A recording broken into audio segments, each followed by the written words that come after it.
پہلے پوچھتا ہوں، ہم لوگ جب قبرستان جاتے ہیں یا قبرستان سے گزرتے ہیں تو خبر والوں کو سلام کرتے کہ نہیں کرتے؟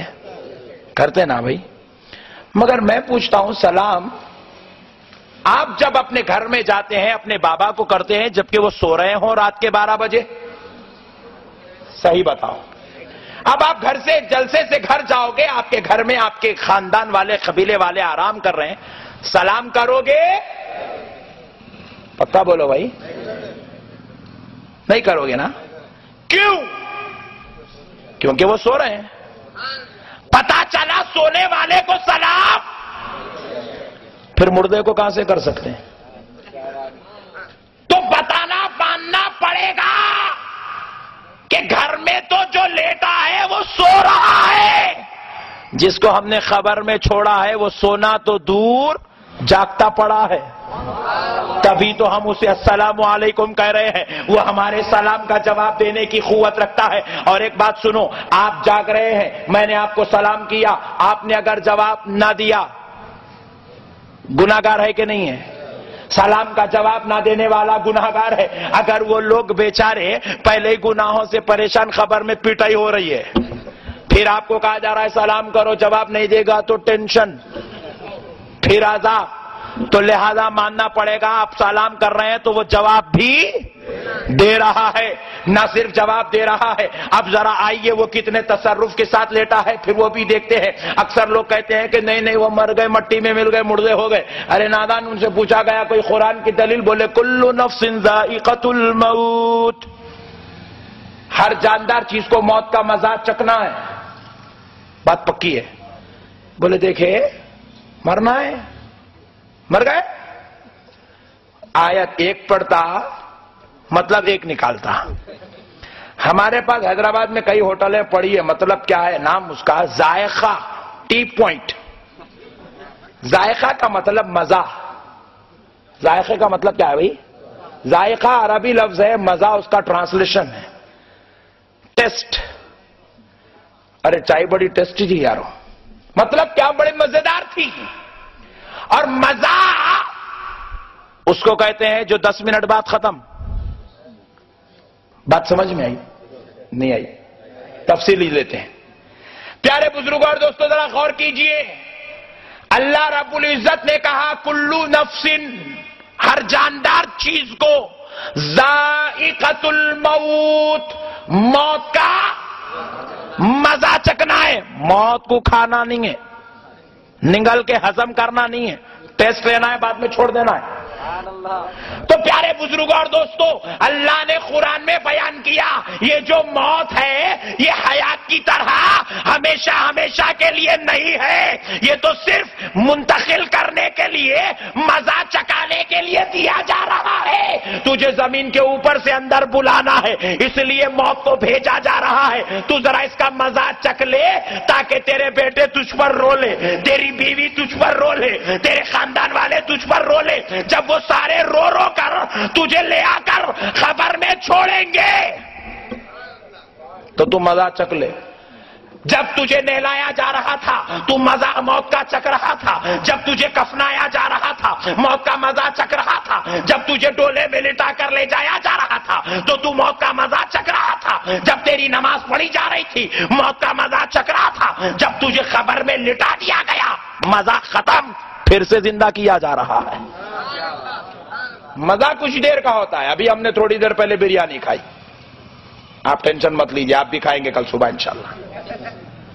مزہ ختم. آتے وقت راستے میں بہترین چائے پیے تھے، وہ بھی مزہ ختم. مزہ کہتے ہی اس کو ہے جو ایک مقام پہ جا کے اینڈ ہو جاتا ہے. پیارے بزرگوں اور دوستو، موت بھی. بیٹا امریکہ سے آ رہا ہے، 48 گھنٹے بابا جان کو لٹا دیا گیا تو 48 گھنٹے کا مزہ. 6 گھنٹے میں لٹا دیے دفنا دیا گیا تو 6 گھنٹے کا مزہ. جیسے ہی قبر میں لٹا دیا گیا مزہ ختم. اب ہمیشہ ہمیشہ کی حیات شروع ہو جاتی ہے. اب ذرا سوچو پیارے بزرگوں اور دوستو، ارے بڑے مزے کی بات سنا دیتا ہوں. ایک مولانا کیا کیے، اپنی مسجد میں کھڑے ہو کے بیان کر دیے خبر میں 100 مردے ہوتے ہیں. 11ویں کو کرے، کبھی مردے یاد نہیں آئے، 11ویں آتے کہ سب کو مردے یاد آ جاتے ہیں. تھا عبد الغفور، انہیں جمعے کا مصلی، پھر جمعے کی عشاء سے لے کے جمعرات کی عشاء تک روزانہ ڈرنک رات میں۔ مولانا کا بیان جمعے کے دن سن لیا، سب مردے ہیں۔ بولا واہ کیا مولانا ہے، کمیٹی والوں کے قربان جاؤں، ایسے مولانا کو لائے، کہاں سے پکڑ کے لائے احمد صاحب؟ بولے بہار کا ہے بیٹا۔ اوف بہترین ہے، بولے کیا بات بتائے مولانا، خبر میں سب مردے ہیں۔ روزانہ رات میں جاتا تھا، جمعہ کی نماز سے پڑھ کے نکل کے چلے گیا۔ روزانہ 6 روپے کی پاکٹ لیتا تھا، اس دن 30 روپے کا بوتل لے لیا، لے کے دن میں پی لیتے نکل گیا۔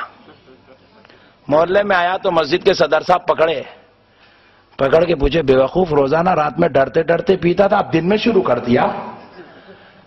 صدقے جاؤں آپ کے، کیا امام صاحب کو رکھے مسجد میں، ان کی وجہ سے میری ہمت اتنی بڑھ گئی۔ بولے کیوں؟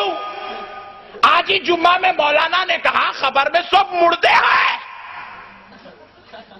تو ٹینشن کس بات کی ہے؟ دن میں اس لیے نہیں پیتا تھا کیونکہ خبر میں مارا جائے گا، خبر میں پیٹا جائے گا، اس لیے دن میں نہیں پیتا تھا۔ اب مولانا نے کہہ دیا سب مردے، میں بھی مردہ رہوں گا، فرشتے ماریں گے اور تو مارتا جا، مردے کو تکلیف ہوتی ہی نہیں۔ ڈبل مار، اگر مارتے مارتے تو رکا تو میں ماروں گا، مارتا جا۔ عثمانیہ دواخانے میں نے دیکھا لوگوں کے بھیجے نکال لیے، تکلیف نہیں بھی۔ میں اس فرشتوں کو بولوں گا عثمانیہ دواخانے کی مثال۔ صدر صاحب کو سمجھ میں آیا، بہت بڑا مسئلہ بیان کر دیے مولانا۔ پیارے بزرگ اور دوستو، سوچو جب ہم لوگ گناہوں سے بچ رہے ہیں تو وجہ کیا ہے؟ کہ خبر کے عذاب سے بچنا ہے، اور عذاب کے لیے مردان ہونا ضروری نہیں، زندہ ہونا ضروری ہے۔ مردے کو دیکھیے دواخانوں میں سر پیٹا جاتا ہے، کھوپڑیاں نکالی جاتی ہے، گردے نکالے جاتے ہیں، آنکھ نکالی جاتی ہے، کبھی مردہ اٹھ کے نہیں بیٹھتا کیونکہ مردے کو تکلیف نہیں ہوتی۔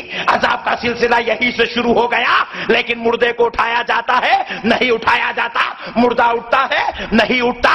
مردہ اس کو کہتے ہیں جس کو مارنے پر تکلیف نہیں ہوتی، کاٹنے پر تکلیف نہیں ہوتی، سر پھوڑنے پر تکلیف نہیں ہوتی۔ لیکن پیارے دوستو، زندگی کے بعد زندگی میں تکلیف ہوتی ہے، خبر میں عذاب ہے تو ماننا پڑے گا۔ خبر میں جانے کے بعد نہ صرف مسلمان بلکہ کافر بھی زندہ ہوتا ہے، یہودی بھی زندہ ہوتا ہے، عیسائی بھی زندہ ہوتا ہے، مجوسی بھی زندہ ہوتا ہے، گناہگار بھی زندہ ہوتا ہے، ولی نبی بھی زندہ ہوتے ہیں۔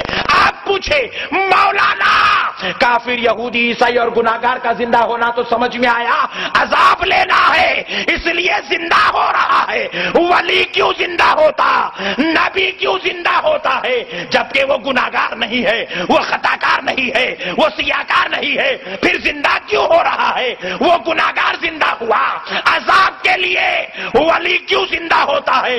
تو مجھے کہنے دو، اپنے اعمال کے بدلے میں دیدار خدا کے لیے زندہ ہوتا ہے، پھل اور نعمت پانے کے لیے زندہ ہوتا ہے، اپنی کی ہوئی عبادات کا صلہ پانے کے لیے زندہ ہوتا ہے۔ پیارے دوستو، جو قوم اولیاء کو مردہ کہہ رہی ہے، نعوذ باللہ، جاہلو تم نہیں مانتے تو مت مانو، مگر حقیقت تو یہی ہے کہ کافر بھی اپنی خبر میں زندہ ہو جاتا ہے، یہودی بھی زندہ ہوتا ہے، مجوسی بھی زندہ ہوتا ہے، شرابی